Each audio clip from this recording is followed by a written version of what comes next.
Good morning, everybody. Hope you're doing well. I wasn't originally intending on recording a video today, but today is January the 21st, 2025, when I am recording this. And it just, as I was going through my journal and reflecting on my morning and during my devotions, I came across the reminder in 2015 on this day was when I first made public. It was the theme for my church that year, and I cast the vision of running to win, running to win. And if you know me, that is just a regular mantra that I use, that I remind us, and it comes from Paul's words to the Corinthians about running to win, disciplining our body and our mind, and making our focus on fulfilling the gospel, being all things to all men, that by all means some can be saved. And so it's just kind of been a morning of reflection in my own life. And I read in my Bible this morning, started in 1 Corinthians today, and 1 Corinthians 1:1, Paul, called to be an apostle of Christ Jesus by the will of God.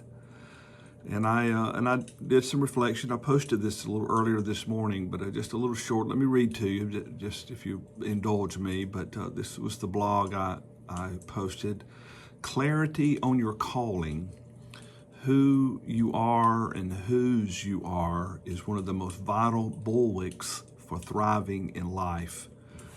Paul called to be an apostle. Not what do I do, what am I called to do, but what am I called to be? Paul, an apostle of Jesus Christ by the will of God. Who I am and whose I am. And then I went on to write, if a man is clear about this, he endures.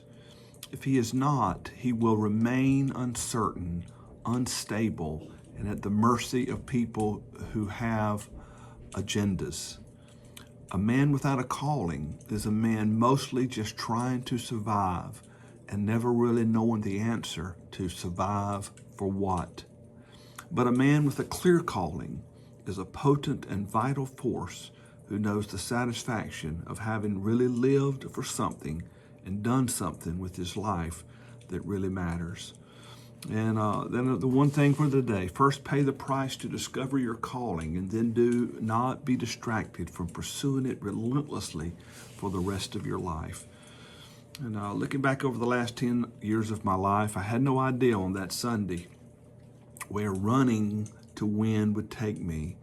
And it's taken me many, many miles. It seems like I'm running all the time. But you have to be careful. You have to circle back around. Am I doing this for the right reason? And I noticed in my journal on this day in 2019, I was living in Bismarck, and we had really bad weather. And so I did not make an appointment that morning, just for the safety's sake. But that evening, that afternoon, I went to an afternoon service of one of the large mega churches there in town. I'd been wanting to go. I'd heard a lot about it, been wanting to go. And large for Bismarck, and so several hundred people were there.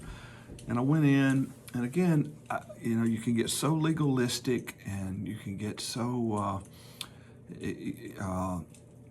become Pharisaic about this. But I walked in, and it was a good service. It was run like a machine. It's supposed to be a spirit-filled church, but and there's nothing wrong with being organized. Again, you can be legalistic and get all out of whack with this.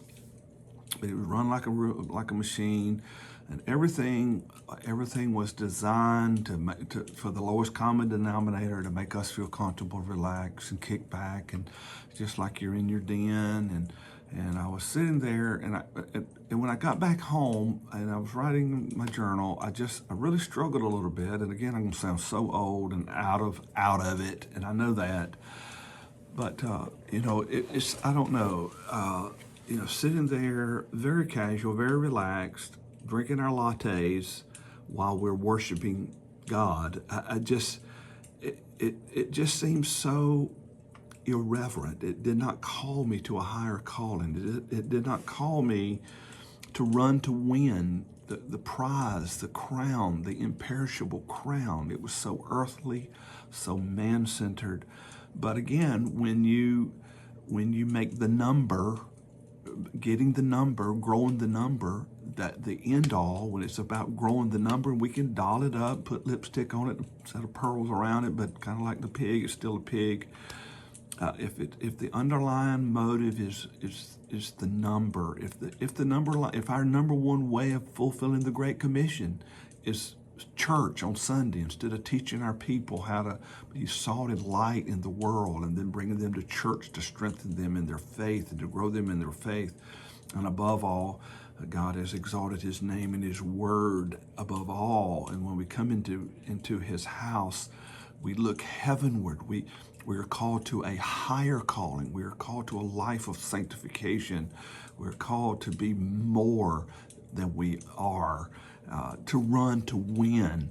And so, I don't know, all of that has just been on my mind this morning. And so, again, I know there's cultural differences. There's a lot of dynamics, so it's not to be legalistic. But on this 10th anniversary in my life of calling people to run to win, when we have events, what's going to be the theme this time? I run to win for the gospel's sake. And because we forget themes, we forget the cliches and the platitudes, but this one thing I do. And I want to encourage you to examine your life today, your calling, whose you are and who you are in Him. What has God called you to do? And are you running to win? Are you striving for the highest denominator? Are you striving to be all that you can be?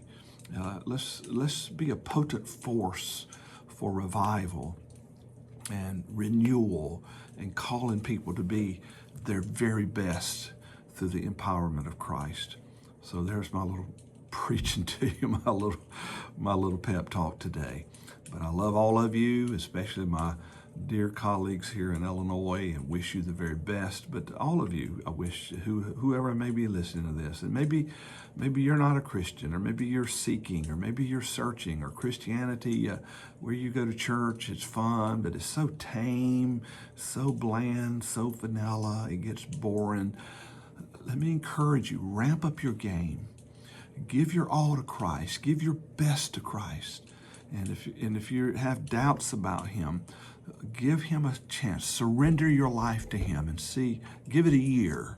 And look back over your life as you wholeheartedly devote yourself to Him and see where it takes you. I don't believe you'll regret it. Running to win for something that really matters.